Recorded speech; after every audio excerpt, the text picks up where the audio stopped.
Le scénario est bien connu, il se répète une fois de plus à Madagascar. Les militaires, ralliés le week-end dernier au mouvement de contestation, affirment avoir pris le pouvoir sur l'île depuis plusieurs heures maintenant. L'annonce est intervenue juste après le vote de destitution d'Ange Rasuel par l'Assemblée nationale. Je propose d'écouter pour commencer le colonel Michael Randrianirina prendre la parole. C'était devant le palais présidentiel.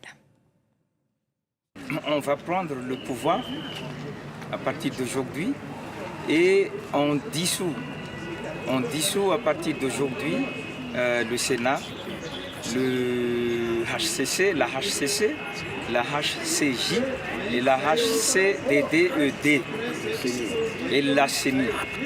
L'Assemblée nationale, on la laisse travailler, continuer à travailler. Ce qu'on va faire, c'est qu'on va mettre en place un comité, un conseil. Attention. Et ce conseil sera composé des officiers de l'armée, de la gendarmerie. Voilà, cet homme qui assure depuis jouer le rôle et la fonction de président, nommé de fait président de transition. Après tous ces événements, j'ajoute quand même que contesté et retranché dans un lieu toujours inconnu, Ange Rasuel, qui avait dissous juste avant hier l'Assemblée, dénonce une réunion dépourvue de toute base légale, puis une tentative de coup d'État militaire, lui assure rester pleinement en fonction. Beaucoup de questions qui se posent donc. Quelle suite possible après ce mouvement? Dans cet entre-deux si important, comment la jeunesse malgache peut-elle encore peser? Comment ne pas manquer cette chance de faire enfin avancer les sujets de fond? Et il y en a un certain nombre. Le risque de répéter le cycle bien rodé apparaît aujourd'hui immense. Vincent Hugeux, bonjour. Bonjour. Merci d'être notre grand invité du jour, journaliste, essayiste, enseignant à Sciences Po, auteur de Tyran d'Afrique, les mystères du despotisme post-colonial. Au moment où l'on se parle, il est 14h à Antananarive, c'est le début d'après-midi. On va aller prendre le pouls dans quelques instants avec Gaël Borgia qui va nous dire qu'on continue à faire la fête. Mais c'est cet homme, on va revoir de nouveau son visage, ce colonel qui est apparu devant les écrans de télévision hier soir devant le palais présidentiel. C'est cet homme qui assure le pouvoir, qui contrôle aujourd'hui les institutions. Les différentes institutions ont été dissoutes et c'est lui qui est aux commandes. Déjà une réaction, qu'est-ce que ça vous inspire tout ça? Un sentiment déjà vu, j'imagine? Oui, il se trouve que pour l'hebdomadaire L'Express, j'ai couvert la plupart des convulsions sociopolitiques de la Grande Île depuis la fin des années 90. Donc j'ai été le témoin de ce ballet, une tenace tradition malgache avec des soulèvements populaires qui sont souvent en fait inspirés par la frustration ou des revendications très quotidiennes, en l'occurrence ici les coupures de courant récurrentes, la distribution d'eau extrêmement aléatoire. Et puis là-dessus, évidemment, viennent se greffer d'autres frustrations et d'autres exigences. Et très souvent, c'est vrai que l'institution militaire apparaît comme une forme de recours, de rempart ou d'arbitre. Et là, il va de soi, et on le sent d'ailleurs de par les hésitations patentes du propos qui vient d'être diffusé, eh bien, c'est une sorte d'effet d'aubaine. On s'engouffre dans la brèche ainsi ouverte. Un mot quand même sur l'intéressé, parce qu'il n'est pas nécessairement quelqu'un de très connu. Donc, Michael Randrianirina, si je prononce à la malgache, il a 51 ans, c'est-à-dire exactement le même âge que Ange Rasuel, le président évincé. Il a été un temps gouverneur d'une région de l'extrême sud de l'île qui s'appelle Lanjoy.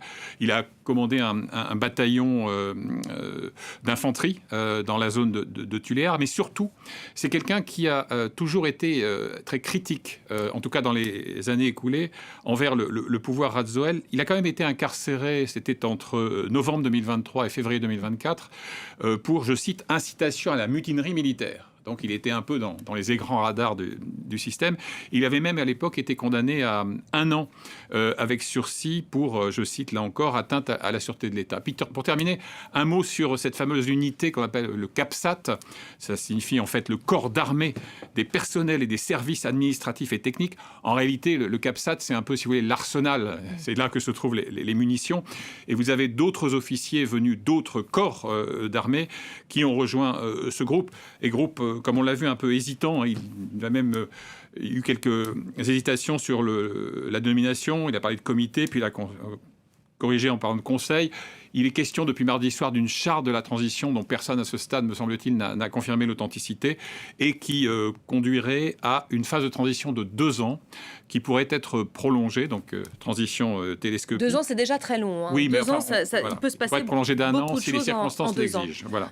On va aller prendre le pouls à Antananarive quand Gaël sera avec nous, mais on va peut-être regarder la réaction immédiate de la rue, parce que nous, ça fait plusieurs semaines, depuis fin septembre, qu'on couvre ce mouvement de contestation initié de la jeunesse malgache. Ce qui avait commencé comme une contestation locale contre les délestages électriques récurrents s'est transformé en un mouvement de protestation national, porté entre autres par cette jeunesse massivement connectée et amplifiée par les réseaux sociaux. Ce mouvement Gen Z, maintenant que tout le monde connaît, qui a applaudi dès les premiers instants ce revirement et le retour de l'armée aux manettes. Explication tout de suite avec Rebecca Martin.